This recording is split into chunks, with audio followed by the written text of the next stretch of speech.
glad to be here today. My name is Jan Corderman, and I'm one of the probably not just a few, but several people who are active members of two branches. Uh, I joined WILF when I was living in Des Moines back in 2010, and I've been a longtime member of that branch ever since. And a couple of years ago, we started wintering in Tucson, get out of that cold Iowa. So we winter in Tucson.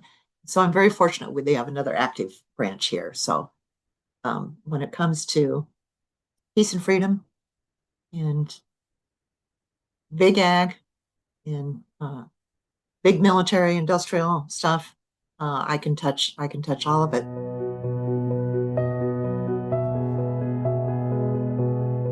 I grew up on an Iowa farm in a small community.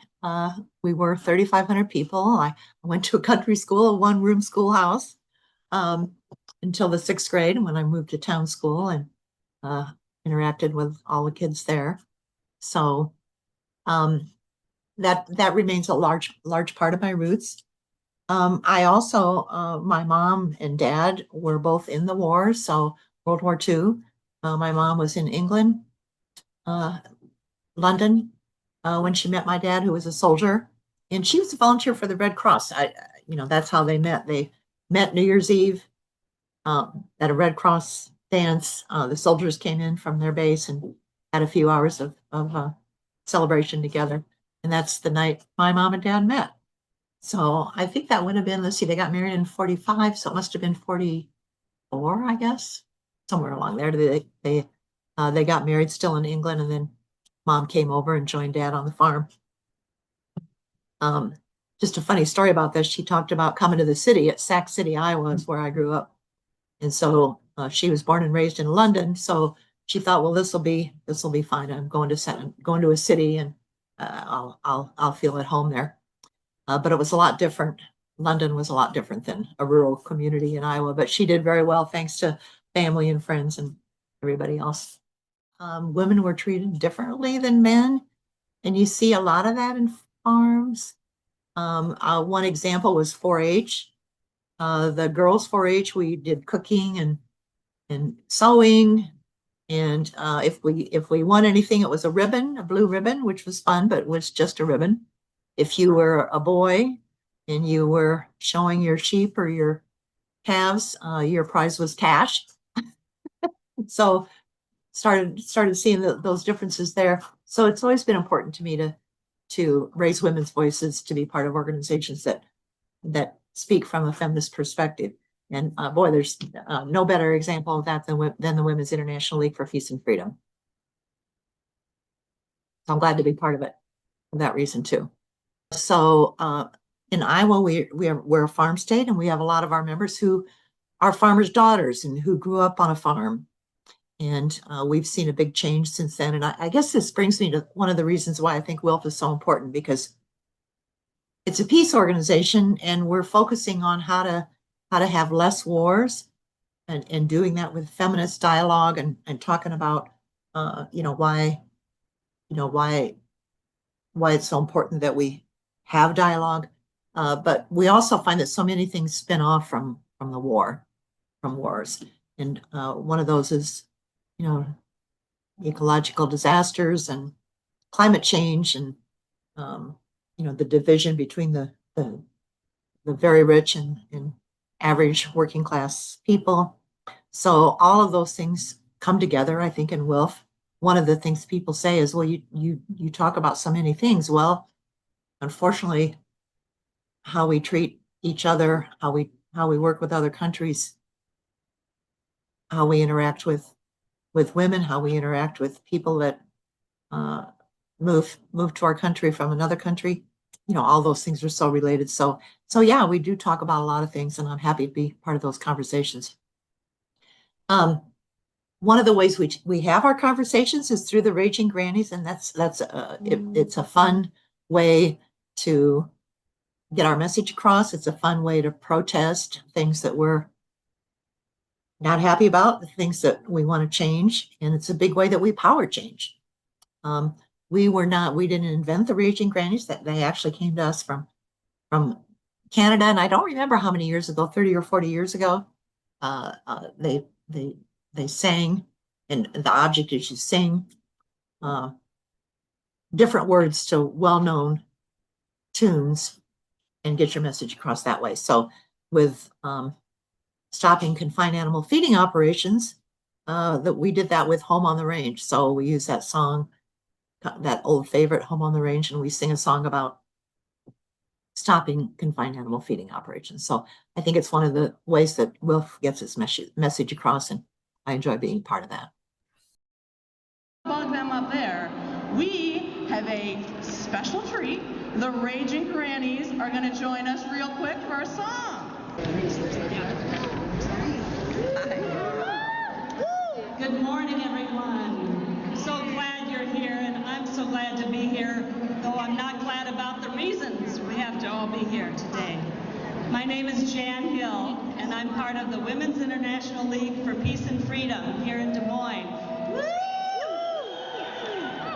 And we've been around for over 100 years. It was founded after World War I. Jane Addams was one of the founders, and we have carried on the traditions of raising our voices in support and in recognition and in protest whenever we need to. We show up, and we don't give up, and we don't go away. And we will not give up on this issue, and we will not go away. And we're all here for the same reason, to make the world better, to make the world more peaceful, more healthy, more loving. The Raging Grannies have been around actually for over 30 years, and it started in British Columbia, Canada, and it has spread all over the country. We show up, and we're kind of a nightmare and an intrusion to people who want to see things stay the way they are. That's right. And that's our point. It means a lot to hear all of you singing these words out loud, and these are to tunes that are familiar. The first one we're going to do is Home on the Earth, to that well-known tune, Home on the Range. Shake it if you want it, okay? But we're going to have fun while talking about very serious issues. Oh, give me a home where the rivers don't foam, where the squirrels and the chipmunks can play, where the waters have fish you can put on your dish, and the skies are not smoggy and gray. Home on the earth, where there's food and clean water for all, where we know corporate greed won't fulfill people's need, and humanity answers our call. We know that CAFOs aren't the answer they pose for the world's hungry people. In fact, our air, water, soil, our bodies that toil are in danger, so now we must act. If our food and our land are at corporate command, then the green is the wealth they control. Local farmers best know to sustainably grow. Food sovereignty must be our goal. Woo! Let's return to our roots, growing safe food that suits everyone, everywhere on this earth. For the health of each one, generations to come, it's a right of all people from birth. Humanity answers our call. Woo! Way to go. You're in good voice today. Well, I think when I joined WILF back in 2010, our Des Moines branch had a wonderful writer. She also, her background was also as a social worker, but she did a little side gig on the side. She was a lounge singer on the side, so and a writer. So she wrote all of our songs. She wrote the one about stopping CAFOs, using Home on the Range as the tune, and many others. So it was always fun to go. We were everywhere. We went everywhere with the Raging Grannies. And when she left, we've kind of let that drop a little bit, quite a bit in Des Moines. And I was excited when I get down here in Tucson, and we've got another great group here. So we go everywhere. There's an annual fair that we perform at. We do a lot of street corners during festivals, etc. Here. Uh, we sang once in front of the Board of Supervisors to get a message across, and when you sing your message, they'll stop and listen for at least a little while. So I encourage everybody to think about being a raging granny.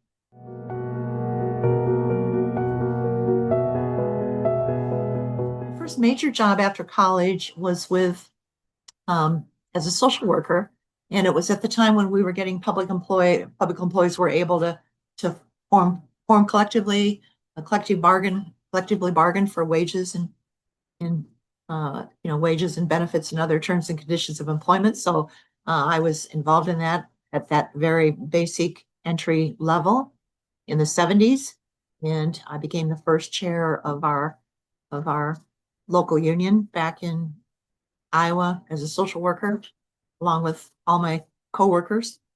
And from there, I went on to work for the union. And then the last 10 years of my union career, I was the president of our union in Iowa. So my responsibilities included, being the chief negotiator for 23,000 state employees and getting good contracts. And preparing and administering a $2 million budget and hiring and firing our 20 or so staff that we had that worked with representation issues. So yeah, and that fit right in with WILF. I didn't know about WILF until 2010, and I joined shortly after I learned about it. I learned about it from another WILFer, Mary Beth Gardam, who some of you I think know. She introduced me to WILF. My first meeting was a soup supper, and boy, we have some good cooks. I'll vouch for the cooking abilities of our members. So my first meeting was the soup supper, and I've been a member ever since.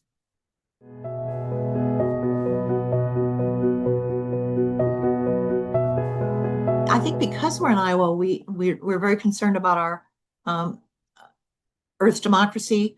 We have concerns about our water. Over half of our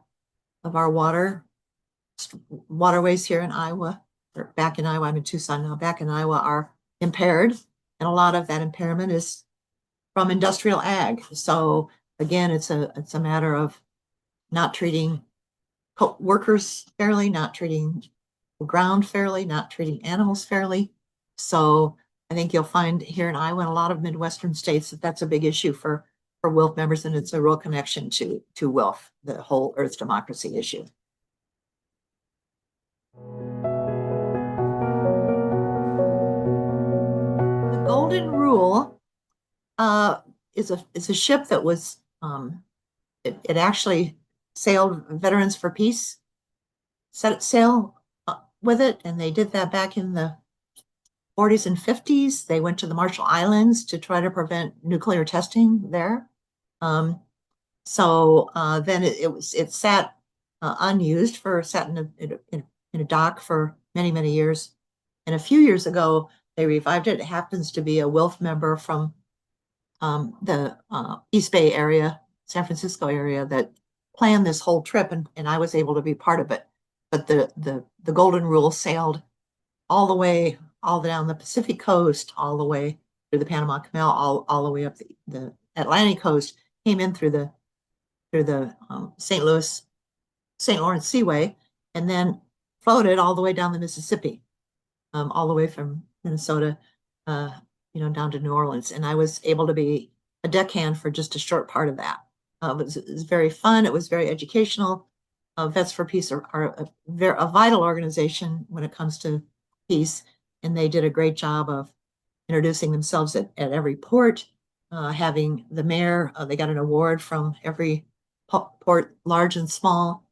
They did a good job of preparing and did a great job of talking about why we need to think about nuclear weapons and be concerned about them and stop testing and all the things that we're still working on.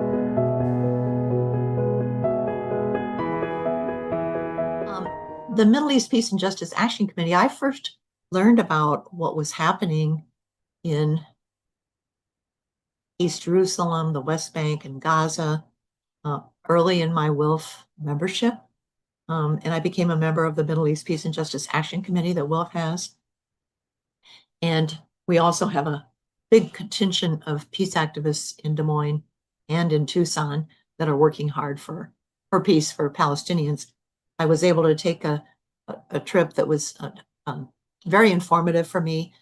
We met with probably 30 different resistance organizations in Palestine, found out what they were doing to get rid of the occupation, to get equality for Palestinians. Obviously, that's heated up since October 7th, 2023, and it's a very dire situation now in Gaza and the West Bank, and so we're working hard to support those organizations and the people in that country.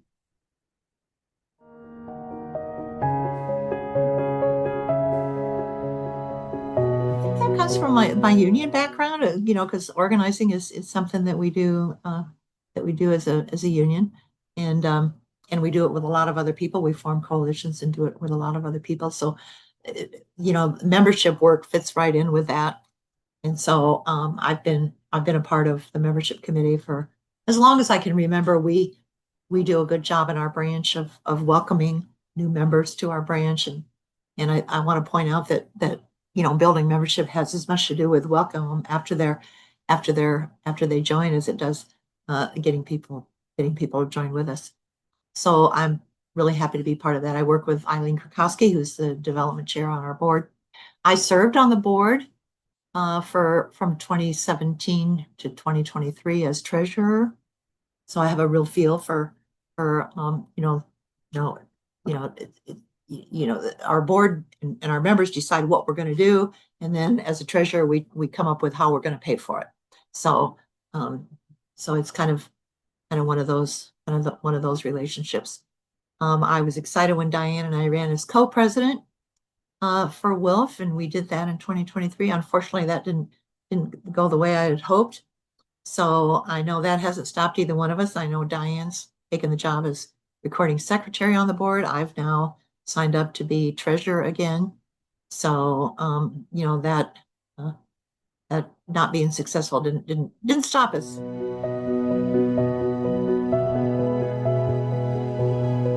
Yeah, I'm really fortunate to be the coordinator of our CSW Local to Global program.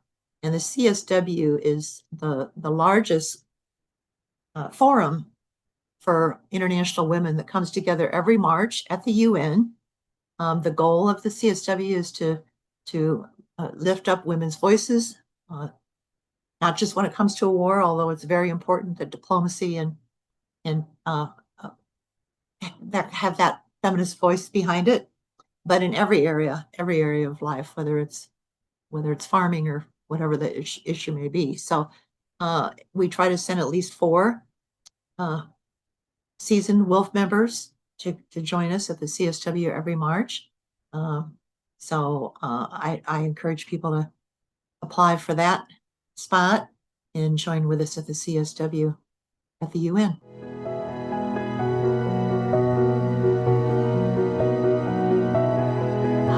I think it's just so important. WILF membership is so important now when we look at the world around us. It's not just Palestine; it's all around the world. We've got fights going on that don't advance our wellness, don't advance our personhood, and so I think it's more and more important that WILF continue its activism, ramp it up wherever and whenever we need to, and encourage people to join ranks with us.